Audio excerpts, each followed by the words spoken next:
Հարգելի գործընկերներ, ուզում եմ այս պահը շեշտել, մենք կարող ենք մտքում ունենալ, որ մեզ համար դժվար է միևնույն օդը շնչել, նույն դահլիճում, բայց Հայաստանի Հանրապետության քաղաքացիները պարտադիր չի, որ դրա մասին անընդմեջ լսեն մեր ելույթներից։ Իսկապես մեզ մոտ սա ստացվում է, եւ իմիջիայլոց սա մեզ մոտ ստացվել է նաեւ Սահմանադրական դատարանում քննարկման ժամանակ, որտեղ էլի շատ բարձր որակի քննարկում է ընթացել, բայց ես ուզում եմ Պարոն Ռուբինյանի նախանշած թիրախին մեր հասած լինելու առնչությամբ այնուամենայնիվ վերարտադրել, թե ինչ էր նա առաջարկում մեզ,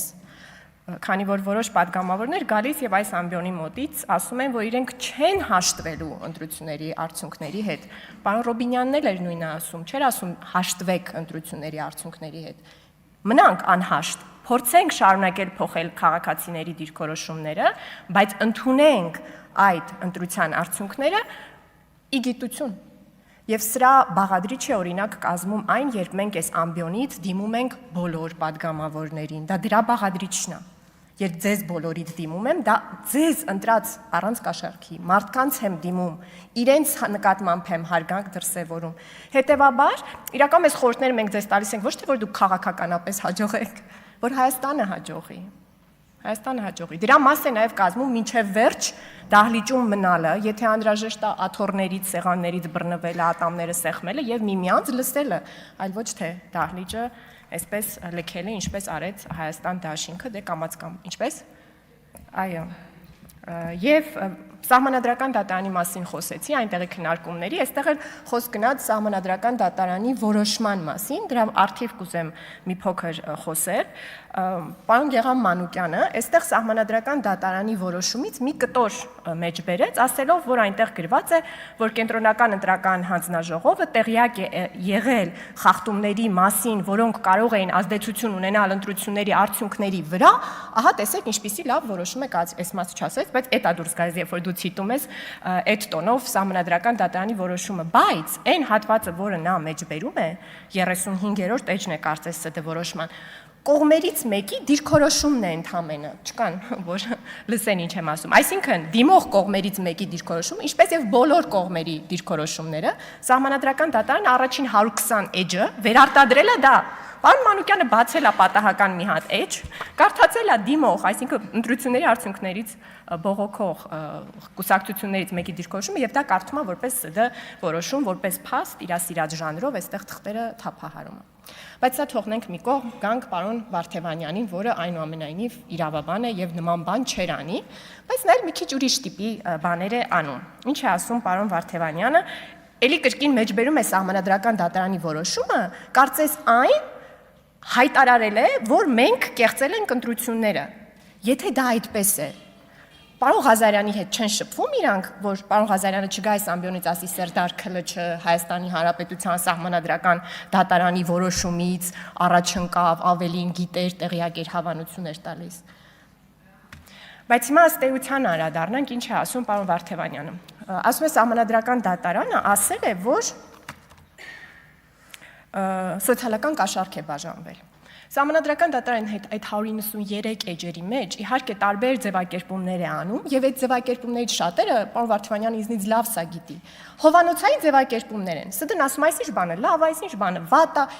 չի դնում ենթական թիրախը, թե դա ով է արել։ Եվ օրինակ սոցիալական կաշառքի մասին այսպիսին է նախադասությունը, ասում է, եթե ծրագրեր են իրականացվում, որոնք նախապես հայտարարված ծրագրերին էականորեն հակասել են եւ այլ հանգամանքների լույսի ներքո կարող են դիտարկվել, որ վերադարձակ, կարող են դիտարկվել որպես սոցիալական կաշառք։ Դուք շատ լավ գիտեք, որ այդ պարբերությունը առիթ կունենաք այստեղից ինձ պատասխանելու, հիմա մի ընդհատեք։ Գիտեք, որ այդ պարբերությունը ոնց որ ֆորմուլայի մասին է, թե ինչպես պետք է ստուգումը կատարվի։ Այդտեղ գրած չի, որ դերակատարը ինչ է արել։ Հիմա անդրադառնանք մեզ,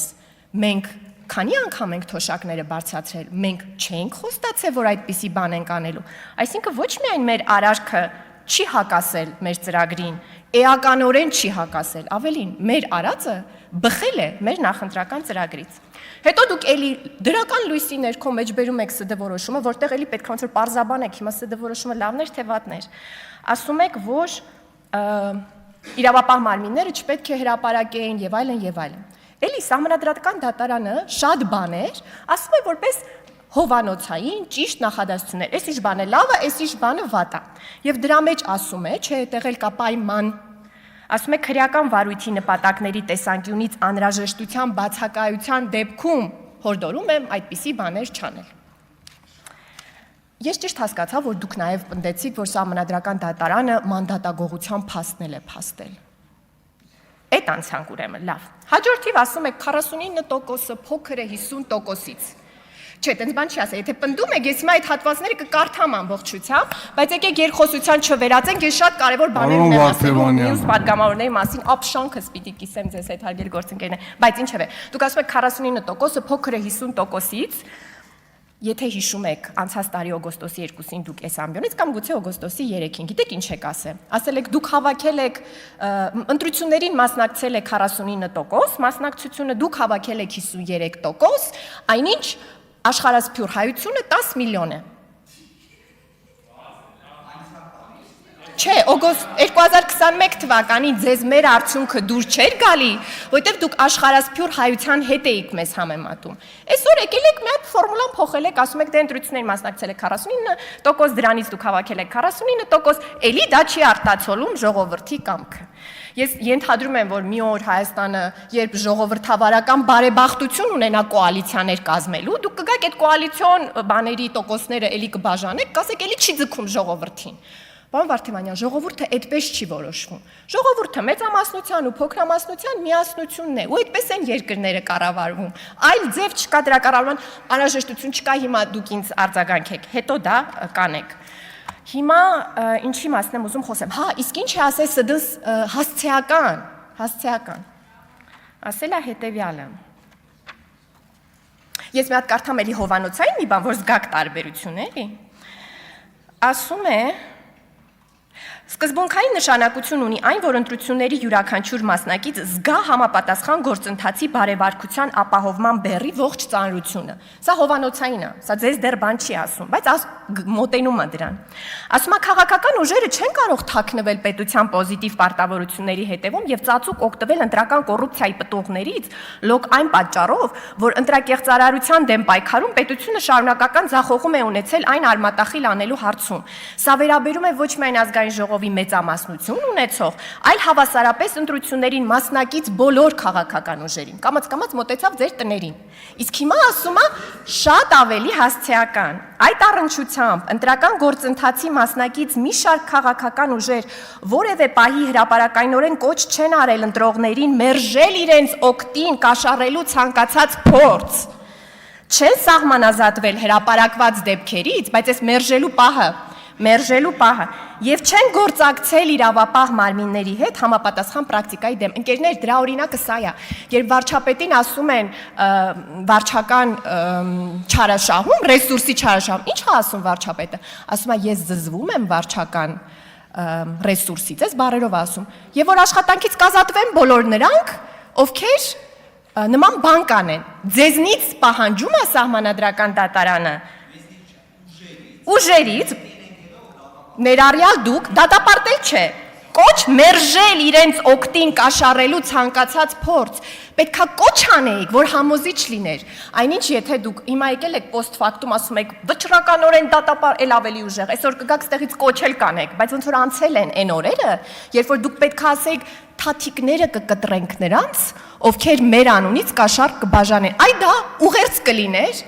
Այ դա ուղերձ կլիներ։ Հիմա բայց կներեք, էլի ես 30 վայրկյան ունեմ ընդհանրապես, բայց մի շատ կարևոր բան պետք է ասեմ, ընկերներ, ես ապշած եմ ուղղակի։ Այսօր առաջին հարցը հնչեցրած պարոն Գառնիկ Դավթյանը։ Պարոն Դավթյան, մենք իրար ճանաչում ենք։ Ես վարել եմ հայ-ադրբեջանական երիտասարդական այն երկխոսությունը 2014 թվականի հունվարին, որին դուք մասնակցել եք։